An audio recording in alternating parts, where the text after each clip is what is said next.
So a massive Pokemon League just hit us, and honestly, this is really fantastic. We know the original project that was going to be for Pokemon Sword and Shield. Now originally known as Project Rex and Project Orin, you'll realize that Sword and Shield was going to be called King and Queen. And this makes a lot of sense for the region that they're in. They're in the UK, which is mainly known for King and Queen. So if you were going to look at everything that was supposed to be added in this version of the game, it definitely could lead into so many different predictions on what could be happening today and a little bit of sadness on why this got scrapped in the first place. So instead of the Dynamaxing or Gigantamaxing, this was actually going to be replaced with something known as Co-Evolution. Now, co-evolution, essentially what it is if you take one Pokemon and the other Pokemon and you merge them together. So they have the same strength and they have like different abilities that when fused together, it's kind of like Pokemon Fusion. If you've ever played a game like that, it's very, very similar. And honestly, this would have been fantastic because it would have worked fantastically for double battles. And it would have made the strategy behind double battles like actually really, really crazy. Or if you have a Charizard and you have a Blastoise, you merge them together and all of a sudden you can take like, I don't know, fire and water damage or something like that. However that's going to work, it would definitely be really, really awesome. And depending on the Pokemon, some Pokemon combined could actually make a super type. So, as you probably could guess, two fires would definitely make that super type. So if you take the Charizard and you take the Scorbunny, you fuse them together and boom, all of a sudden you got the super type. I've always wanted to see something like this. This would have been fantastic to see. Because if you were going to look at it, it takes more strategy to fuse two Pokemon together and call it a day. You get 4x the damage if you do fire, but you can probably resist something if you do like a water and an electric type or something like that. It would be definitely really, really awesome. The Pokédex was pretty drastic when you're really going to look at it. So there was like 3 different groups of Pokemon, and inside these 3 groups, there was different typings. Like, for example, there's the Ancient Age, there's the New Age, and there's the Middle Age. So all of these different ages would have their own separate area on the island, which was definitely really cool. You also had 18 different typing of giant Pokemon. Now these giant Pokemon all existed as sort of these boss battles that you were able to go and claim and collect and conquer and whatever the case may be.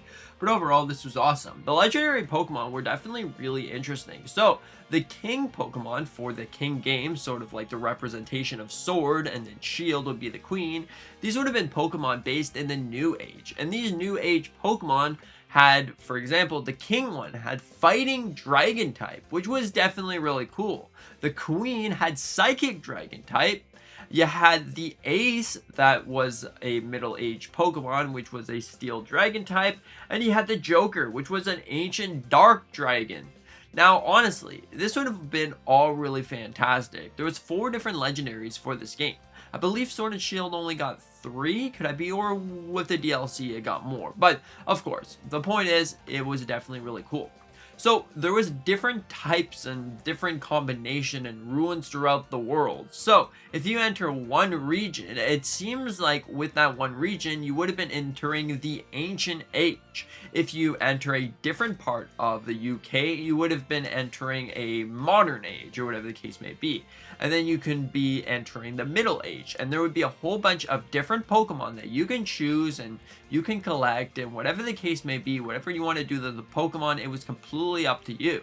This is definitely a really awesome concept art, like it really, really is. If we were going to take a look at it, apparently there was supposed to be 8 different biological types. So for example, you had the bird, you had the snake, you had the frog, the butterfly, the bunny. You also had the trees and the underneath the ground. This looks like gravel to me. And then all of a sudden underneath that, it was more like lava. So yeah, this is definitely an awesome thing. Also, did you know that if we took a look at this entire map, this was apparently going to be the Rex region at Talia.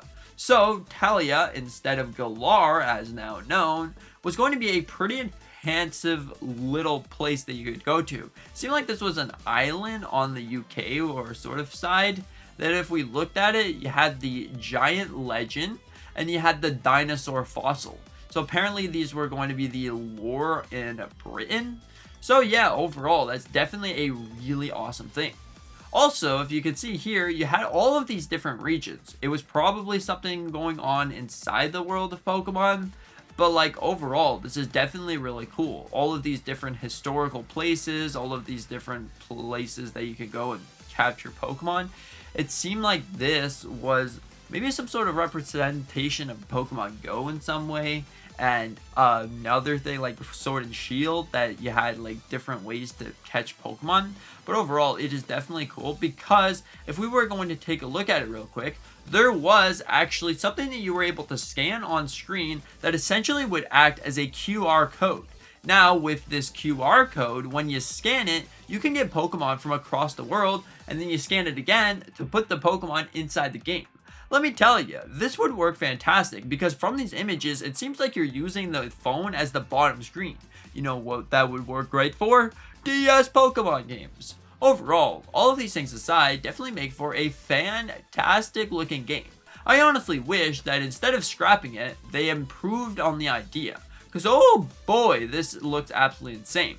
If you were to look at it, this might have been the final build of the actual map, where you see there's a different like sort of regions and different sort of like habitats and abilities.